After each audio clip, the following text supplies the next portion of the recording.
بسم اللہ الرحمن الرحیم۔ إلهي أنت ربي ذو الجلال والإكرام۔ قاضی ابوالعلا سعید بن ابو محمد نشاپوری کے قتل کی اطلاع مرو پہنچی تو تصور کیا جا سکتا ہے کہ سلطان کے محل میں کیا رد عمل ظاہر ہوا ہوگا۔ وہ تو ایک دھماکہ تھا جس نے پہلے تو سب کو سن کر دیا اور اس کے بعد سب شعلوں کی طرح بھڑک اٹھے۔ برقیارق کا سب سے چھوٹا بھائی سنجر کچھ زیادہ ہی جوشیلا تھا، لیکن وہ ایسا جذباتی نہیں تھا کہ عقل پر جذبات کو غالب کر دیتا۔ پھر اسے فن حرب و ضرب میں بہت دلچسپی تھی اور اس میں قیادت کے جوہر بھی تھے۔ ابھی وہ جوان تھا اور جوانی نے ایسا جوش مارا کہ اس نے اعلان کر دیا کہ وہ باطنیوں کے قلعوں پر حملہ کرے گا اور واپس مرو میں اس وقت آئے گا جب باطنیوں کا نام و نشان مٹ چکا ہوگا۔ اس وقت سلطنت سلجوقیہ کا وزیر اعظم فخر الملک ابو المظفر علی تھا۔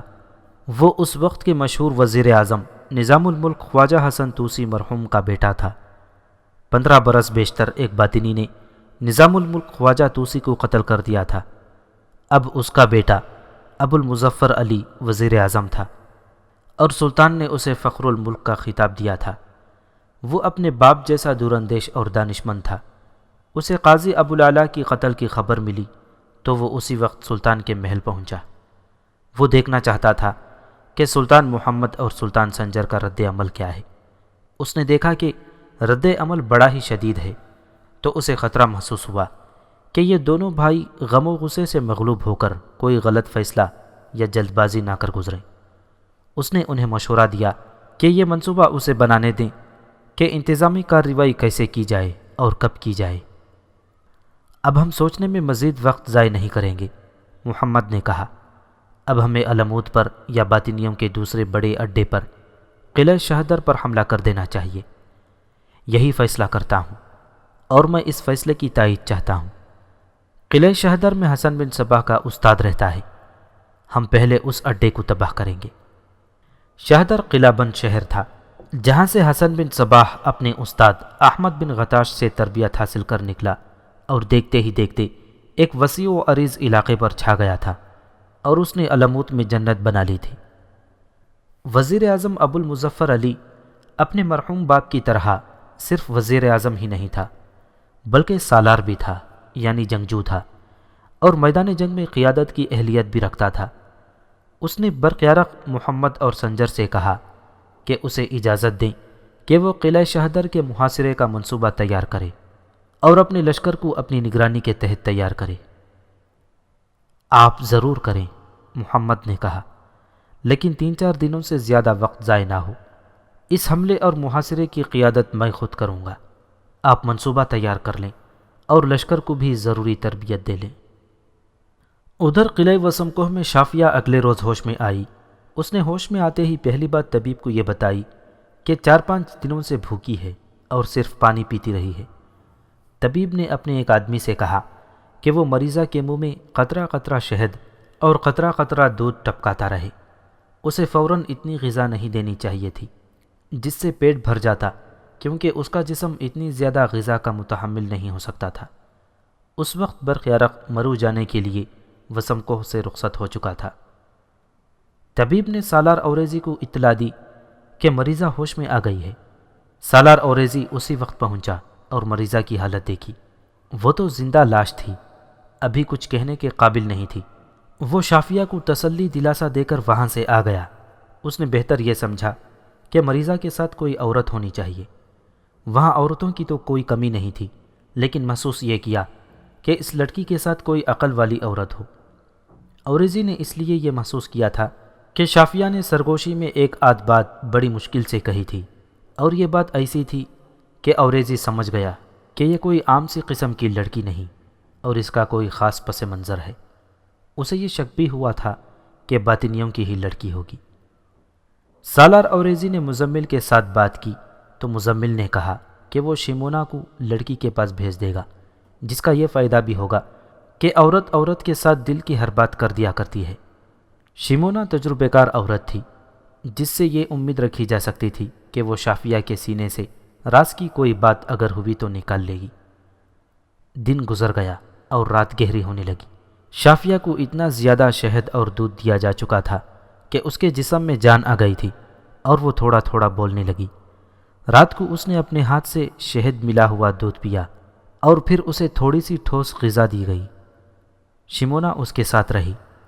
شافیہ بے ہوشی کی نیند سو گئی اور اگلے روز سورج نکل آنے کے خاصا بعد جاگی۔ شمونا نے دیکھا کہ اب وہ اچھی طرح بول سکتی تھی۔ شمونا نے اس سے پوچھا کہ وہ کون ہے اور کہاں سے آئی ہے۔ شافیہ نے کہا کہ وہ یہیں سے گئی تھی اور واپس یہیں آ گئی ہے۔ یہاں سے میں جب گئی تھی تو میرے ساتھ میری چھوٹی بہن تھی اور چچا بھی تھا۔ شافیہ نے کہا واپس آئی تو اکیلی ہوں۔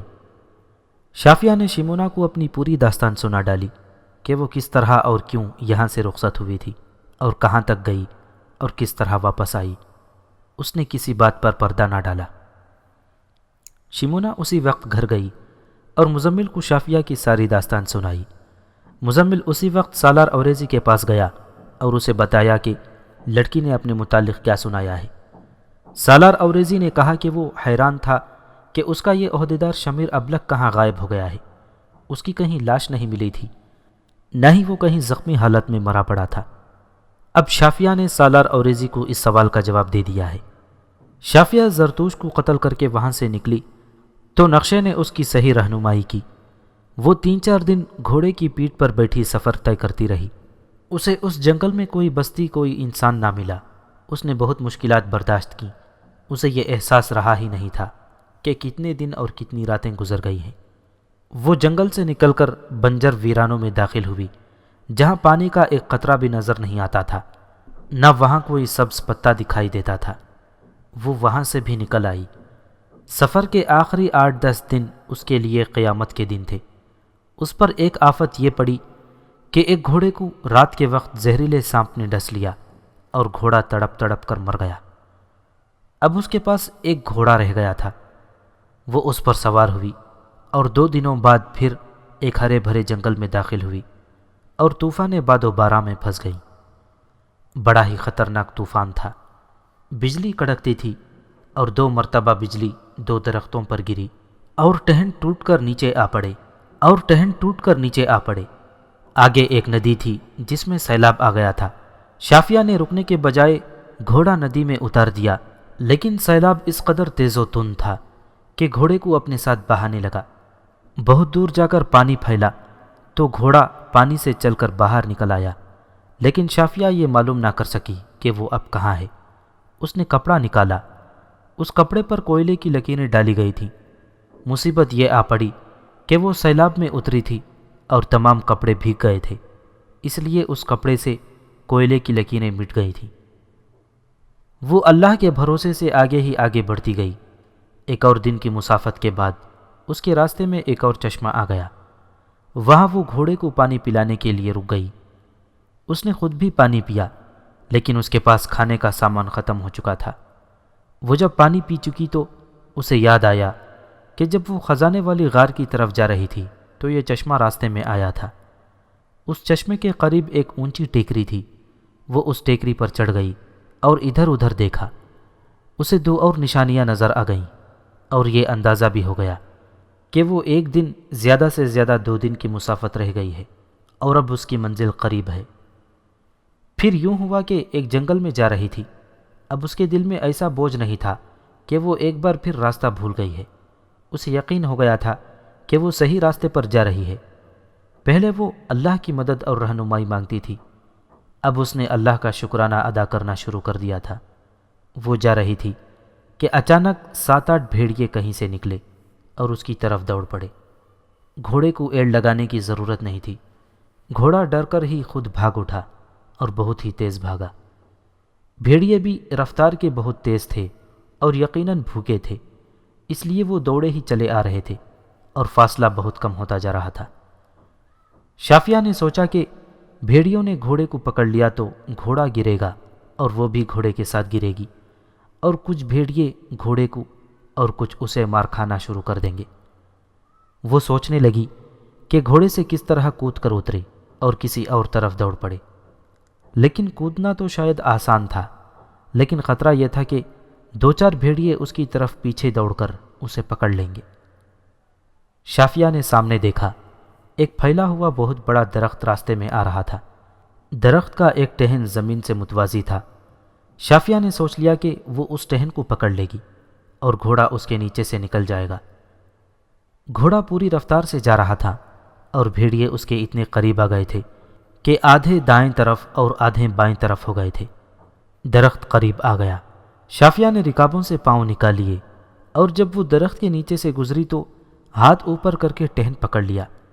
اس کا خیال تھا کہ ٹہن بڑے آرام سے اس کے ہاتھ میں آ جائے گا اور گھوڑا نیچے سے نکل جائے گا، لیکن وہ یہ نہ سمجھ سکی کہ وہ جس رفتار سے جا رہی ہے۔ اس نے ٹہن پکڑ لیا اور ٹہن نے جب اسے اتنی زیادہ رفتار سے روک لیا تو اسے یوں لگا جیسے اس کے بازو ٹہن کے ساتھ رہ گئے ہوں اور باقی جسم گھوڑے کے ساتھ چلا گیا ہو۔ اسے اپنے بازو کندھوں سے الگ ہوتے ہوئے محسوس ہوئے۔ وہ گر پڑی، کچھ چوٹ گرنے سے آئی اور دونوں بازو کندھوں سے شدید درد کرنے لگے۔ اسے حاصل صرف یہ ہوا کہ بھیڑیوں سے بچ گئی تھی۔ گھوڑا اور بھیڑیے دور نکل گئے تھے۔ شافیہ نے ذرا بلند زمین پر کھڑے ہو کر دیکھا۔ اسے کچھ ایسی امید تھی کہ شاید گھوڑا اتنا تیز دوڑے کہ بھیڑیے ہار کر اسے چھوڑ دیں اور گھوڑا واپس آ جائے، لیکن یہ امید ایک جھوٹی امید تھی۔ گھوڑا ایک طرف مڑا تھا اور بھیڑیے لپک جھپٹ کر اس کی ٹانگوں پر منہ ڈالتے رہے۔ آخر شافیہ نے اپنے گھوڑے کو گرتے دیکھا۔ وہ ایک بار اٹھا، لیکن بھیڑیوں نے اسے پھر گرا لیا اور اس کے بعد وہ اٹھ نہ سکا۔ اب شافیہ نے منزل تک پیدل پہنچنا تھا۔ وہ گھوڑے کی پیٹھ پر رہتی تو 1 یا زیادہ سے زیادہ 2 دن بعد منزل پر پہنچ جاتی، لیکن نہ جانے کتنے دن اسے اپنا جسم اپنی ٹانگوں پر گھسیٹنا تھا۔ وہ بھیڑیوں کی طرف سے مطمئن ہو گئی تھی، لیکن بھیڑیوں کو پیٹ بھرنے کے لیے اتنا بڑا اور اتنا تندرست گھوڑا مل گیا تھا۔ اب بھیڑیوں کو شافیہ کی ضرورت نہیں رہی تھی۔ پھر بھی شافیہ اس راستے سے ہٹ کر چلنے لگی۔ وہ 6 یا 7ویں دن وسم کوہ پہنچی، لیکن اس حالت میں جیسے وہ اپنی لاش اپنے کندھوں پر اٹھائے وہاں پہنچی ہو۔ سالار اوریزی نے شافیہ کی یہ داستان سنی تو اس نے کہا کہ اس لڑکی کو سرکاری حیثیت دے کر خصوصی مہمان بنا کر رکھا جائے۔ مرو میں روز و شب بڑے ہی سرگرم تھے۔ فوج کو محاصرے کی اور قلعہ توڑنے کی اور پھر دست بدست لڑائی لڑنے کی تربیت دی جا رہی تھی۔ یہ راز چھپایا نہ گیا کہ قلعہ شہدر کو محاصرے میں لیا جائے گا۔ اس ٹریننگ کی نگرانی وزیر اعظم فخر الملک ابو المظفر علی کر رہا تھا۔ محمد اور سنجر اس کے پیچھے پڑے ہوئے تھے کہ وہ لشکر کو فوراً کوچ کرنے کے لیے تیار کرے، لیکن ابو المظفر علی جلد بازی کا قائل نہیں تھا۔ اس نے یہ بھی کہا تھا کہ بے شک قیادت محمد اور سنجر ہی کریں گے، لیکن وہ خود ساتھ ہوگا۔ وہ لوگوں کو بھی ترغیب دے رہا تھا کہ اپنی فوج میں شامل ہو جائیں اور باطنیوں کے خلاف جہاد میں شریک ہوں۔ لوگ جوق در جوق شامل ہو رہے تھے اور ابو المظفر علی ان سب کو بڑی تیزی سے ٹریننگ دلوا رہا تھا۔ برچیاں اور تیر الگ بن رہے تھے اور وزیر اعظم ان کی بھی نگرانی کرتا تھا۔ مختصر یہ کہ ہر طرف ابو المظفر علی ہی نظر آتا تھا۔ اپنے عوام میں وہ پہلے ہی مقبول تھا، لیکن اب لوگوں نے اسے باطنیوں کے خلاف ان تیاریوں میں دیکھا تو اس کے کردار کے اور زیادہ قائل ہو گئے اور اسے بڑی ہی اونچی اور قابل قدر شخصیت سمجھنے لگے۔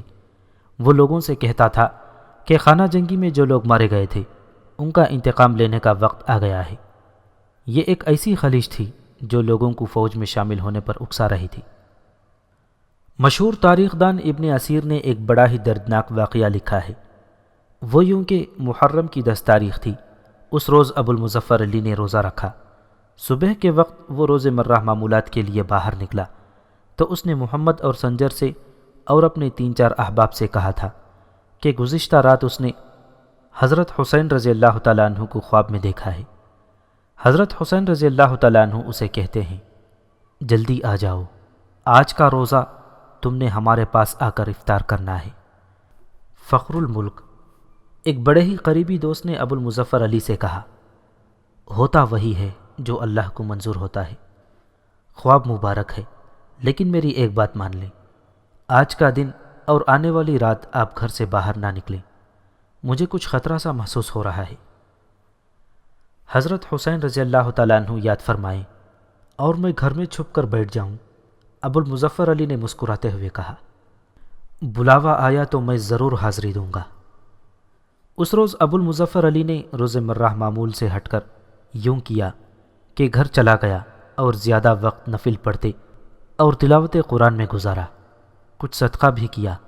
عصر کے وقت گھر سے باہر نکلا، اسے گھر کے سامنے ہی ایک مفلوق الحال شخص ملا جو رونے کی صورت بنائے اس کے سامنے آ کھڑا ہوا۔ مسلمان تو جیسے ختم ہی ہو گئے ہیں۔ اس شخص نے مایوسی کے لہجے میں کہا، کوئی ایک بھی نہیں رہا جو مجھ مظلوم کی فریاد سنے۔ میں سنوں گا میرے بھائی، ابو المظفر نے اس کے اور قریب ہو کر پوچھا، بتاؤ تو صحیح تم پر کس نے ظلم کیا ہے؟ اس شخص نے اپنی جیب میں سے ایک کاغذ نکالا اور ابو المظفر علی کی طرف بڑھا کر بولا کہ میں نے اپنی فریاد لکھ لی ہے اور یہ پڑھ لے۔ ابو المظفر علی اس کے ہاتھ سے کاغذ لے کر پڑھنے لگا تو اس شخص نے بڑی تیزی سے کپڑوں کے اندر سے چھری نکالی اور ابو المظفر علی کے پیٹ میں گھونپ دی۔ پھر چھری ایسی پھیری کہ ابو المظفر علی کا پورا پیٹ چاک ہو گیا۔ ابو المظفر علی تو گر پڑا، لیکن اتفاق سے کچھ آدمی وہاں سے گزر رہے تھے، انہوں نے دیکھ لیا۔ یہ پہلا باطنی تھا جس نے فوراً ہی اپنے آپ کو مار نہ لیا۔ اسے شاید خودکشی کی مہلت نہ ملی کیونکہ ان آدمیوں نے اسے پکڑ لیا تھا اور اس کے ہاتھ سے چھری بھی لے لی تھی۔ فخر الملک ابو المظفر علی کے قتل کی خبر فوراً ہی شہر میں پھیل گئی اور لوگ اکٹھے ہونے شروع ہو گئے۔ برق یارق محمد اور سنجر بھی پہنچ گئے۔ اس وقت ابو المظفر علی فوت ہو چکا تھا، قاتل ابھی وہیں تھا۔ سلطان سنجر نے کہا کہ اسے اسی چھری سے یہیں قتل کر دیا جائے کہ اس کی گردن کاٹ کر اور سر الگ کر کے پھینک دیا جائے۔ او باطنی کافر، محمد نے اس سے پوچھا، تو نے دوسرے باطنی قاتلوں کی طرح خودکشی کیوں نہ کر لی؟ میں جانتا ہوں مجھے قتل کے بدلے قتل کیا جائے گا، قاتل نے کہا۔ میں مرنے سے پہلے تم لوگوں کے ساتھ ایک نیکی کرنا چاہتا ہوں، وہ یہ ہے کہ تمہارے اپنے ارد گرد ایسے لوگ موجود ہیں جنہیں تم اپنا مخلص اور ہمدرد سمجھتے ہو، لیکن وہ باطنی ہیں اور وہ ایک ایک آدمی کو قتل کریں گے۔ باطنی نے 7-8 آدمیوں کے نام لیے۔ وہ کوئی اونچے عہدیدار والے آدمی نہیں تھے، لیکن ان کی کچھ نہ کچھ سرکاری حیثیت تھی۔ اس وقت برق یارق محمد اور سنجر پر ایسی کیفیت طاری تھی کہ ان کی آنکھوں میں خون اترا ہوا تھا۔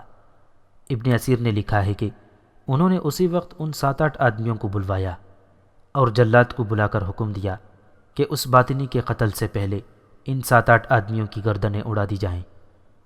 وہ سب آدمی چیختے چلاتے رہے کہ یہ سب جھوٹ ہے، لیکن ان کی گردنیں اڑا دی گئیں۔ جلاد آخری آدمی کو قتل کر چکا تو ابو المظفر علی کے قاتل نے پاگلوں کی طرح قہقہے لگانے شروع کر دیے۔ اس سے پوچھا کہ وہ کیوں ہنسا ہے۔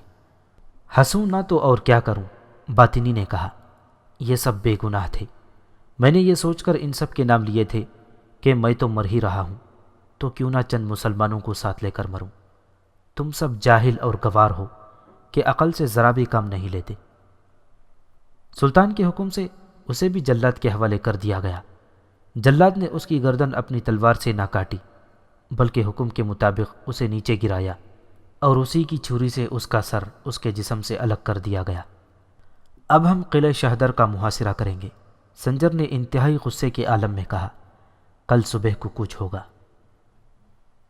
ابو المظفر علی کے قتل نے مرو کی آبادی کو تو جیسے آگ لگا دی تھی۔ لوگ مقتول کے گھر کی طرف دوڑ پڑے۔ دیکھتے ہی دیکھتے وہاں ایک ہجوم اکٹھا ہو گیا۔ رکے ہوئے سیلاب کی طرح یہ ہجوم بے قابو ہوا جا رہا تھا اور انتقام کے فلک شگاف نعرے زمین و آسمان کو جھنجھوڑ رہے تھے۔ ابو المظفر علی کے قتل کی خبر صحیح معنوں میں جنگل کی آگ کی طرح شہر سے نکل کر مضافاتی علاقوں میں پہنچ گئی۔ وہاں کے لوگ بھی شہر کی طرف دوڑ پڑے۔ برق یارق کے چھوٹے بھائی سنجر نے ابو المظفر کی لاش کے قریب کھڑے ہو کر اعلان کر دیا تھا کہ اب قلعہ شہدر کا محاصرہ ہوگا اور کل کوچ کیا جائے گا، لیکن ان کے بزرگ مشیروں نے کہا کہ ایسے فیصلے غصے اور جذبات سے مغلوب ہو کر نہیں کیے جاتے، ورنہ جلد بازی میں نقصان اٹھانا پڑتا ہے۔ ان مشیروں کا مشورہ یہ تھا کہ اطمینان سے بیٹھ کر کوچ کا اور محاصرے کا منصوبہ تیار کر لیا جائے۔ انہوں نے یہ بھی کہا کہ کوچ چند دنوں کے بعد کیا جائے، کیونکہ شہریوں کا جوش و خروش اور جذبہ انتقام ایسا نظر آ رہا ہے کہ لشکر میں کچھ اور شہری شامل ہو جائیں گے۔ محاصرے کا منصوبہ تو بالکل تیار تھا جو ابو المظفر علی مرحوم نے بنایا تھا۔ اس کے مطابق لشکر کو اسی کی نگرانی میں ٹریننگ دی گئی تھی۔ اب کوچ کا دن ہی مقرر کرنا تھا۔ مقتول وزیر اعظم کی تجہیز و تکفین ہو چکی تو برق یارق محمد سنجر اور جنگی امور کے مشیروں کی کانفرنس ہوئی۔ اس میں سالاروں کو بھی شامل کیا گیا۔ اسی کانفرنس میں ضروری امور طے کر لیے گئے اور کوچ کا دن بھی مقرر کیا گیا۔ اس روز مرو میں اور ارد گرد کے علاقوں میں منادی کرا دی گئی کہ جو لوگ لشکر میں شامل ہو جانا چاہتے ہیں وہ فوراً مرو پہنچے۔ 3-4 دنوں میں اس لشکر کی نفری بے انداز ہو گئی اور کوچ کا دن آ گیا۔ کسی بھی مورخ نے یہ نہیں لکھا کہ اس لشکر کی تعداد کتنی تھی اور اس میں سوار کتنے اور پیادے کتنے تھے۔ صرف یہ لکھا ہے کہ ایک تو باقاعدہ فوج تھی اور اس کے ساتھ ایک لشکر غیر فوجیوں کا تیار کیا گیا تھا۔ یہ لوگ گھوڑے اپنے لائے تھے اور ہتھیار بھی ان کے اپنے تھے۔ ایک فیصلہ یہ بھی کیا گیا کہ اس لشکر کی قیادت سنجر نہیں بلکہ اس کا بڑا بھائی محمد کرے گا۔ پھر صبح طلوع ہوئی۔ تمام تر لشکر جس میں باقاعدہ فوج تھی اور تربیت یافتہ شہری بھی میدان میں ترتیب سے کھڑے ہو گئے۔ محمد گھوڑے پر سوار لشکر کے سامنے آیا اور اس نے لشکر سے خطاب کیا۔ اسلام کے مجاہدوں، محمد نے بلند آواز میں کہا، یہ بتانے کی ضرورت نہیں کہ ہم کہاں جا رہے ہیں اور کیوں جا رہے ہیں۔ ہم کوئی ملک فتح کرنے نہیں جا رہے، ہم ابلیسیت کو جڑوں سے اکھاڑنے جا رہے ہیں۔ یہ کسی سلطان کی جنگ نہیں اور یہ کسی سلطنت کی بھی جنگ نہیں، یہ ہم سب کی ذاتی جنگ ہے۔ ہم سب کا اللہ ایک، رسول ایک اور ایمان ایک ہے۔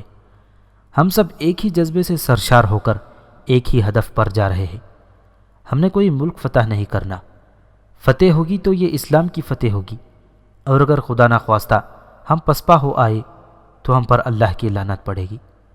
میں تمہیں یاد دلانا چاہتا ہوں کہ ہم نے حسن بن صباح کے ابلیسی فرقے کو ختم کرنا ہے، بے گناہوں کے خون کا انتقام لینا ہے، خون خرابہ روکنا ہے، اور مت بھولو کہ یہ ابلیسی فرقہ ہے جس نے یہاں بھائی کو بھائی کا دشمن بنا دیا تھا اور بھائی نے بھائی کا خون بہایا تھا۔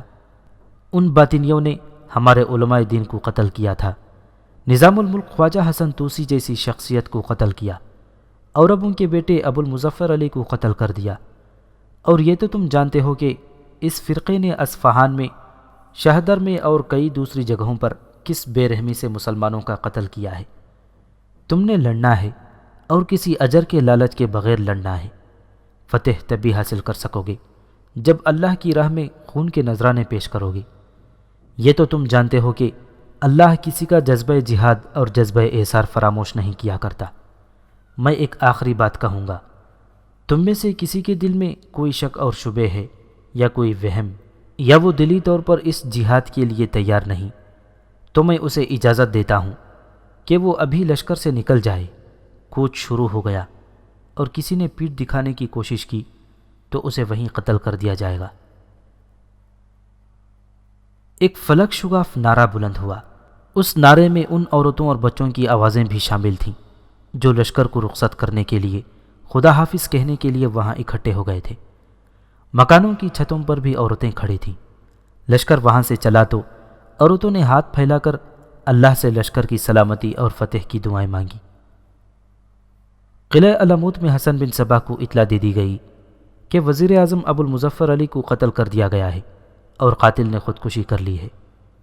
کچھ دنوں بعد اسے دوسری اطلاع یہ دی گئی کہ سلطنت سلجوقیہ کا ایک بہت بڑا لشکر شہدر کی طرف کوچ کر گیا ہے اور اب تک وہاں پہنچ چکا ہوگا۔ یہ غالباً پہلا موقع تھا کہ حسن بن صباح مسکرایا نہیں بلکہ اس کے چہرے پر سنجیدگی کا تاثر آ گیا۔ اس سے پہلے اسے اطلاع ملتی تھی کہ مسلمانوں نے فلاں قلعے کا محاصرہ کر لیا ہے تو وہ یوں مسکرا اٹھتا تھا جیسے اسے کوئی غم اور کوئی فکر نہ ہو۔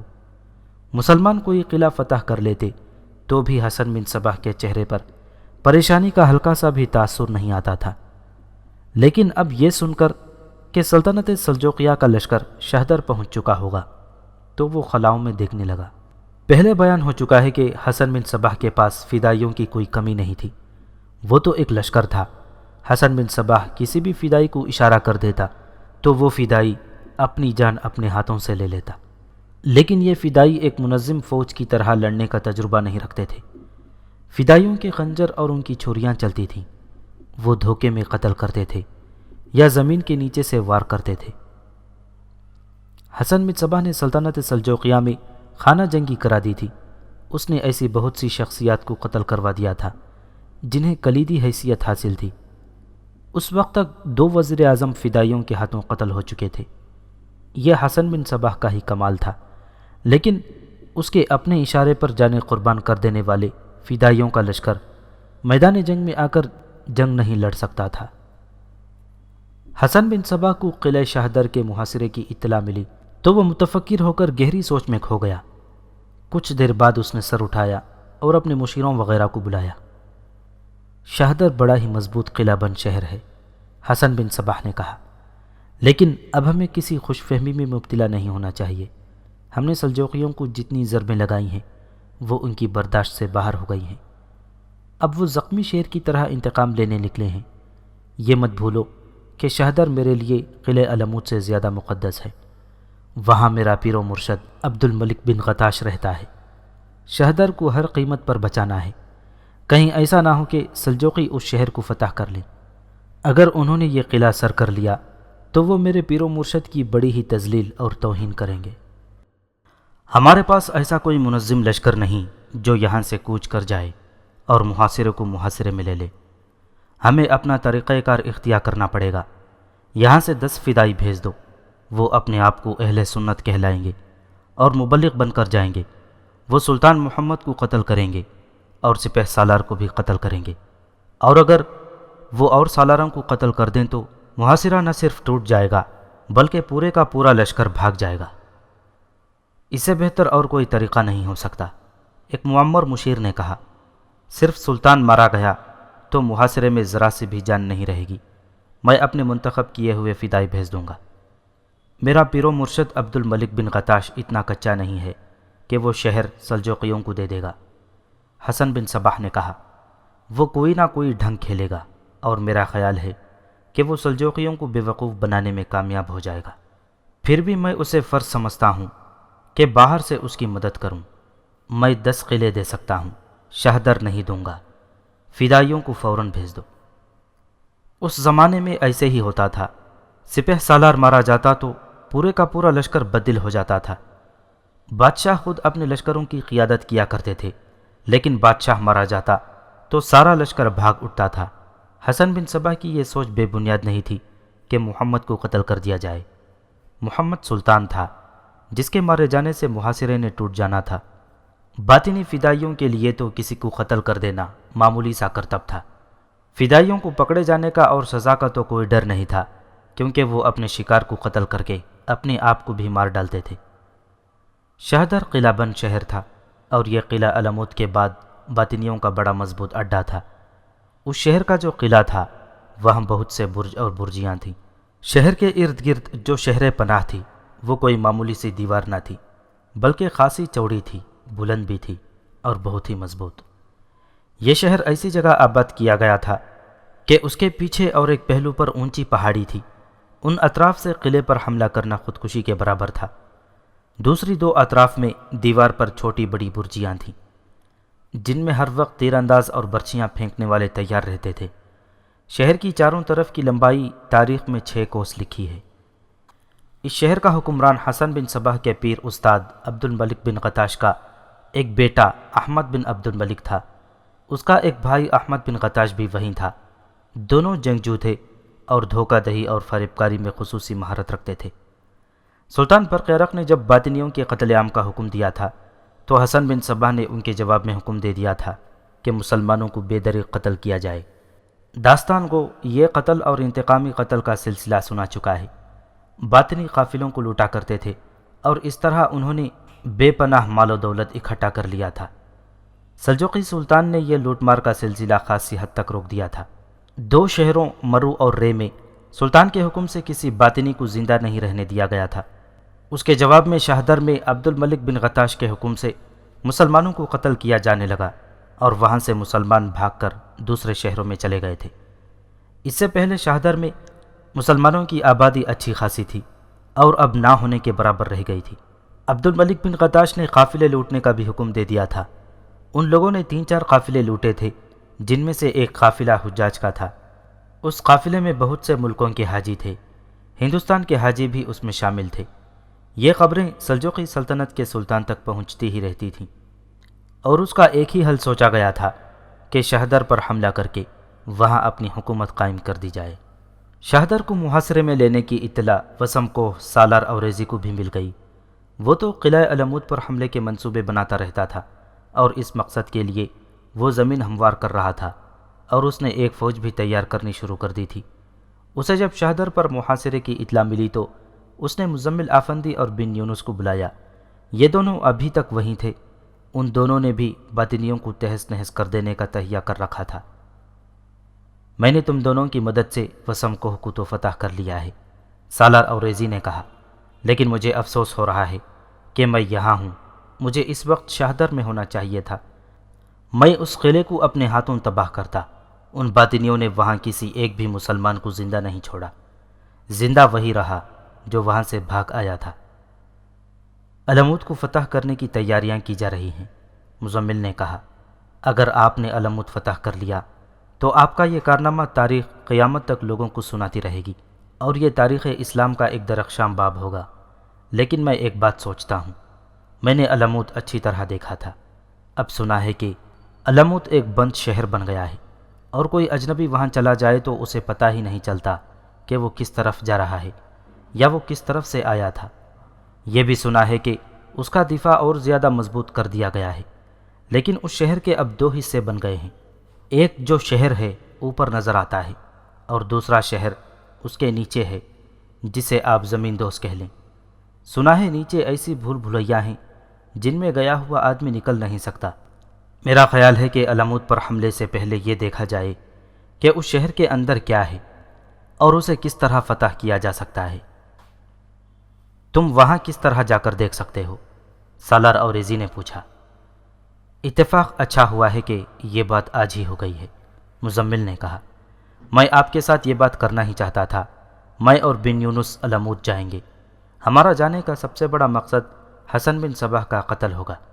میں تسلیم کرتا ہوں کہ یہ کام تقریباً ناممکن ہے، لیکن میں دوسرا کام ضرور کروں گا۔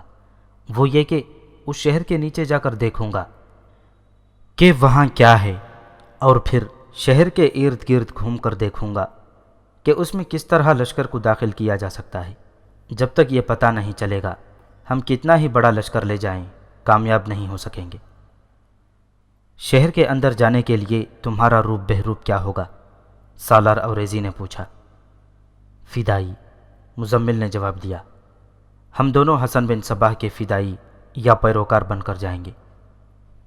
یہ بات ہم پر چھوڑ دیں، بن یونس نے کہا۔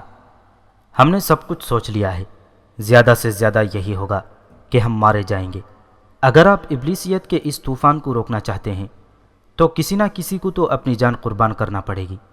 ان ہزارہ جانوں کو یاد کریں جو حسن بن صباح کے حکم سے باطنیوں کے ہاتھوں ضائع ہوئیں، اور پھر مرو کی خانہ جنگی کو یاد کریں جس میں بے حساب خون بہہ گیا تھا۔ ہم نے اس خون کا حساب چکانا ہے۔ ہم جس روز ان جانوں کو اور خون کو بھول جائیں گے، اس روز ہمارے عظیم دین اسلام کا زوال شروع ہو جائے گا۔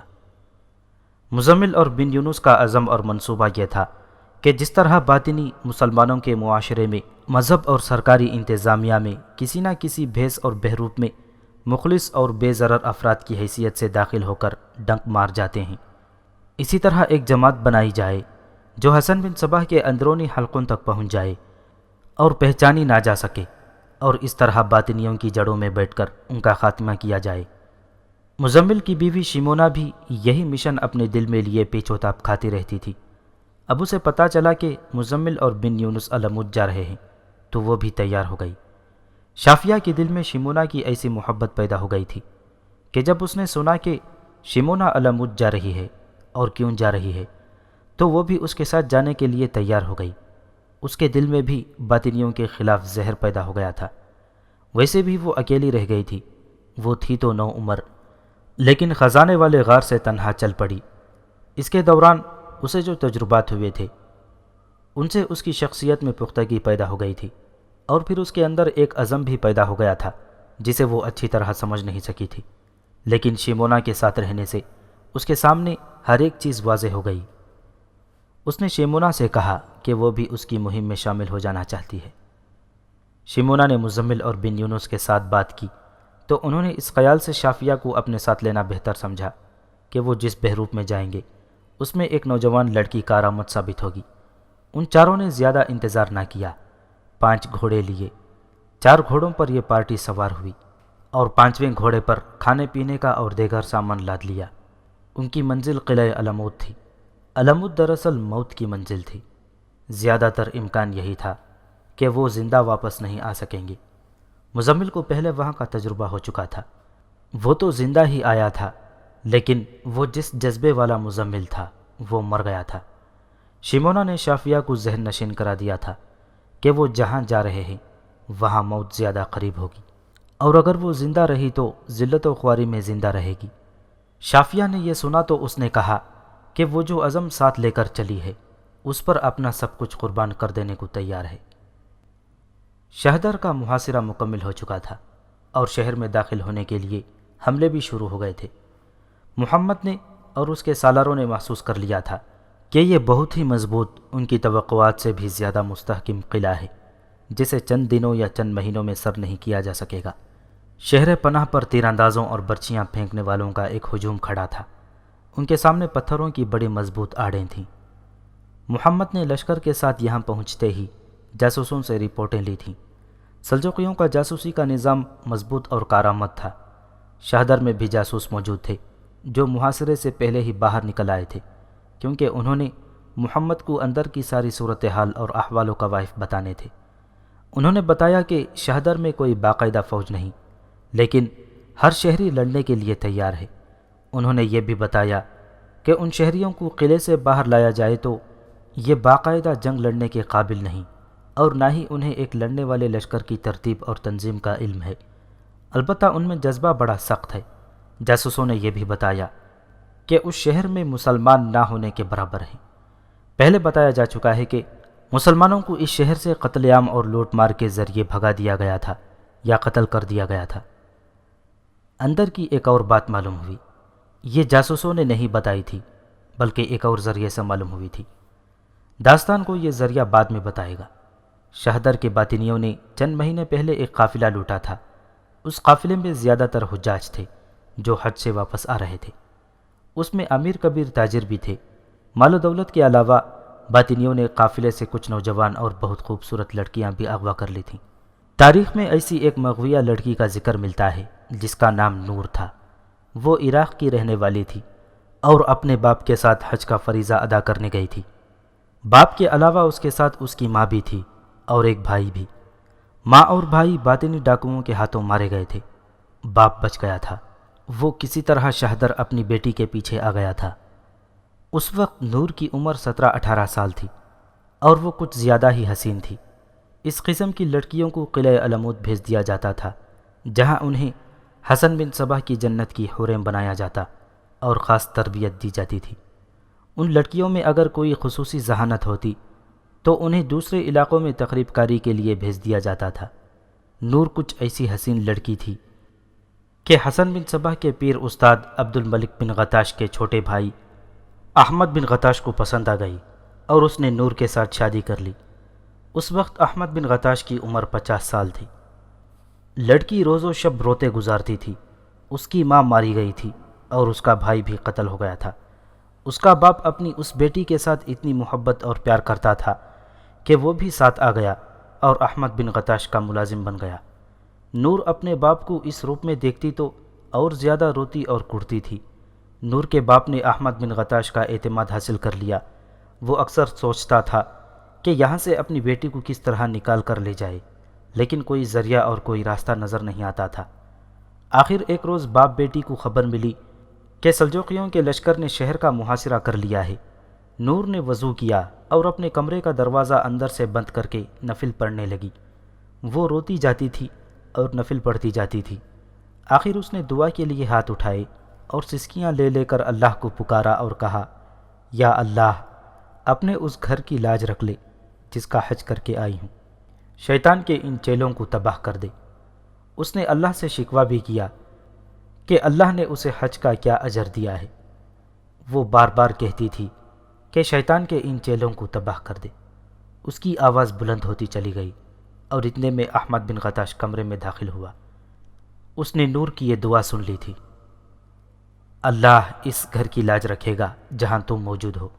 احمد بن غطاش نے تنزیہ کہا، فوراً اٹھو اور یہ دعا ختم کر دو، تم میری بیوی ہو اور تم آزاد نہیں ہو سکتی۔ اگر میرا اللہ سچا ہوا تو تم ذلیل ہو کر مرو گے۔ نور نے احمد بن غطاش سے کہا، تم نے مجھے اللہ کی عبادت سے روکا ہے، تم ذلیل ہو کر مرو گے، میں تمہیں ذلت کی موت مرتا دیکھوں گی۔ نور نے پہلی بار اپنے خاوند کے خلاف زبان کھولی تھی۔ اس کی آواز میں غصہ اور انتقام تھا اور اس کی آواز بلند ہوتی جا رہی تھی۔ احمد بن غطاش نے اس کے منہ پر بڑا ہی زوردار تھپڑ مارا۔ نور چپ ہو گئی اور احمد بن غطاش کمرے سے نکل گیا۔